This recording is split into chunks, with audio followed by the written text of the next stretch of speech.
Finally दर्शकबिन्दहरू सृष्टिलाई आफू बेचिन लागेको कुरा थाहा भइसक्यो र कालेको फुपूलाई हार गुहार गरेर म अब दिल्ली जान्न, मलाई यहीँबाट घर फिर्ता गरिदिनु भन्दाखेरि जति भन्दा पनि सुन्नुहुन्न र बुर्का लगाएर सृष्टिलाई दिल्ली लानको लागि तयार हुनुभयो। अब अर्को भागमा के होला?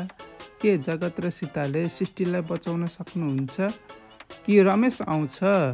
मलाई लाग्छ अर्को हप्ता पक्कै पनि जगत र सीताले सृष्टिलाई भेट्टाउनुहुन्छ या पर्वतले नै सृष्टिलाई भेट्टाउनुहुन्छ।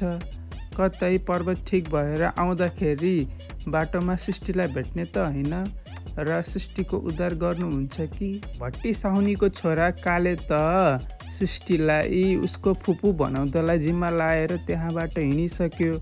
जगतले झन्नैले भेटाएर उसलाई पिटिसक्नु भएको थियो तर भागेर बाँच्यो। साहुनीको छोरा काले कति दिन लुकेर बस्न सक्छ? एक दिन त पक्कै पनि जगतले भेटाउनुहुन्छ, त्यो दिन पक्कै पनि उसले सजाय पाउँछ। सृष्टिलाई कसले भेटाउँछ र बचाउँछ होला? पर्वत, जगत या रमेश? कमेन्ट गर्नु है।